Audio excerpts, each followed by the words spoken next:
दायेसात् षष्ठरेफे वारंध्रे वा बलवर्जिते धन धान्यादिहानिश्च मनोव्याकुलमेव च।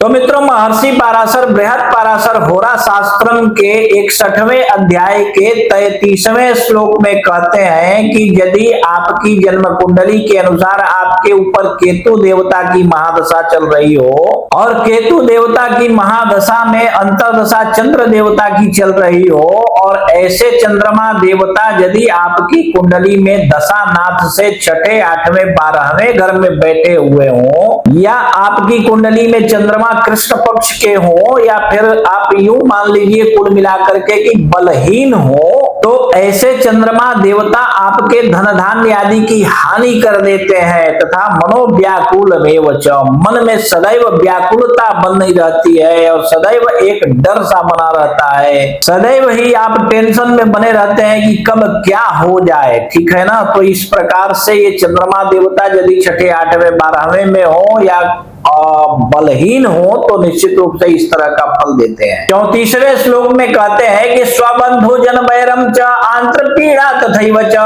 निधनाधिपदोषेण मार्केशेन संयुते। कहते हैं कि अपने जो स्वबंधु होते हैं अर्थात सगे भाई होते हैं उनसे भी आपको शत्रुता हो जाती है, आपको सदैव डर बना रहता है तथा आंत्र पीड़ा तथैव च, मतलब उनसे बहुत ज्यादा कष्ट की प्राप्ति भी हो सकती है, बहुत ज्यादा हानि भी आपको हो सकती है, अर्थात आपकी मृत्यु भी निधनाधिप दोषेण। कहते हैं कि ऐसे समय में आपकी मृत्यु भी हो सकती है अपने भाइयों के हाथों या उनके द्वारा। यदि मार्केश के साथ में संयुक्त हो ये चंद्रमा तो निश्चित रूप से, या मार्केश ग्रहों की दृष्टि हो इसके ऊपर तो निश्चित रूप से आपकी मृत्यु भी उस समय में अपने ही भाइयों के हाथों करवा सकता है। और 35वें श्लोक में कहते हैं कि अपमृत्यु भयम तस्य शांतिम कुर्याद यथा विधि चंद्र प्रेतिकरम चैव आयु आरोग्य वृद्धये सिद्धये। कहते हैं कि ऐसे चंद्रमा देवता यदि आपकी कुंडली में दूसरे या 7वें घर के भावेशों के साथ में बैठे हुए हो या उनके साथ के उनकी दृष्टि हो या फिर ये स्वयं ही उस घरों के मालिक हो,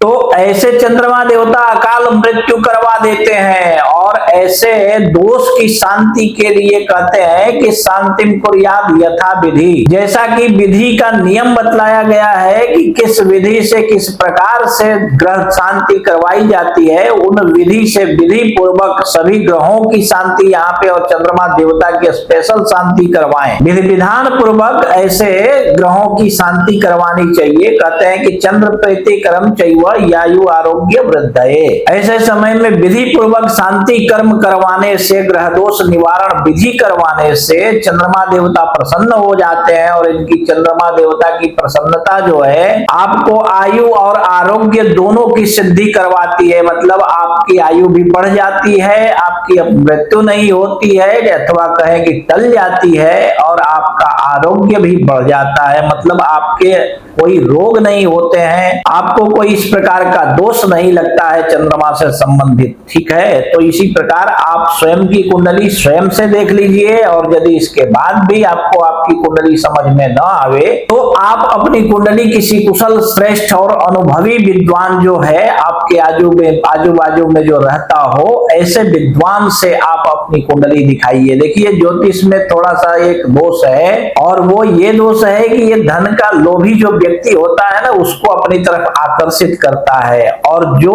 धन का लोभी होता है वो आपका कल्याण नहीं कर सकता है, ठीक है। तो कुशल श्रेष्ठ विद्वान ज्योतिषी से ही अपनी कुंडली कभी भी दिखाइए, और यदि ऐसा कोई भी विद्वान आपको आपके आजू बाजू में न मिले तो आप अपनी कुंडली हमें दिखा सकते हैं। आप देश विदेश कहीं भी रहते हो कोई टेंशन नहीं है, आप दिए गए हमारे नंबर के व्हाट्सएप पे एक मैसेज कीजिए कि हमको अपॉइंटमेंट लेना है, और जैसे ही आपका अपॉइंटमेंट कंफर्म हो जाए हम आपकी कुंडली देखकर आपके साथ फोन पर बातें करते हुए एक एक बात विस्तार पूर्वक समझाकर बतला देंगे, ठीक है।